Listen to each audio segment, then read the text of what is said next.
La France va donc franchir le pas 43 ans après François Mitterrand qui avait souhaité la création d'un État palestinien. Emmanuel Macron fera donc cette déclaration solennelle devant l'Assemblée générale de l'ONU. Le président français qui est arrivé à New York. Sur le terrain, cet État de Palestine n'existe pas. Il est d'ailleurs divisé en deux, entre Gaza, ravagé par la guerre, et la Cisjordanie. Nos envoyés spéciaux Lise Romboudoul et Loïc Gorgibus sont allés aujourd'hui à la rencontre de Palestiniens et d'Israéliens. Écoutez leur réaction.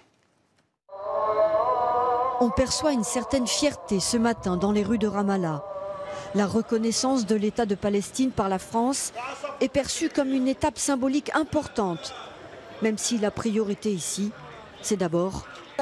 J'espère que la vie sera plus simple maintenant. Les pays étrangers et les Arabes voient bien désormais comment on vit mal.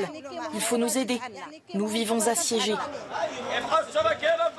Israël ne laisse rien aux Palestiniens et ils ont pris toutes nos terres. La réalité du terrain ne laisse finalement que peu d'espoir à ses habitants. La Cisjordanie est complètement morcelée. Chaque ville et village palestinien peut être bouclé par un système de checkpoint, des barrières de sécurité et aussi entouré par des colonies. Un État palestinien, mais où le mettre?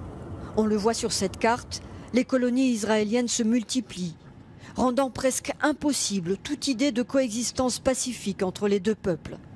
Nous passons côté israélien.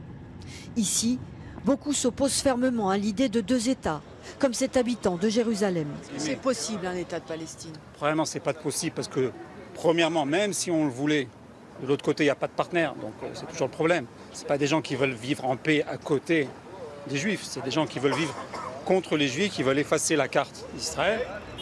23 mois après l'attaque du 7 octobre, la préoccupation pour la majorité des Israéliens, c'est d'abord obtenir la libération des otages à Gaza. Sans ça, je ne vois pas comment on peut reconnaître un État palestinien. Aujourd'hui, seule une minorité d'habitants plaide pour une solution à deux États. J'aime Israël et je voudrais avoir Israël qui est sécurisé. Et la seule façon d'avoir la vraie sécurité, long terme, c'est un accord. Il n'y a pas d'autre choix. Le Premier ministre israélien agite, lui, la menace de représailles, notamment contre la France et contre les Palestiniens. Et en France, précisément, 86 communes au moins ont hissé le drapeau palestinien sur le fronton de leur mairie, à Saint-Denis, à Lyon, Nantes, Saint-Ouen, entre autres. Le ministre de l'Intérieur démissionnaire Bruno Retailleau l'avait pourtant interdit, invoquant le principe de neutralité du service public.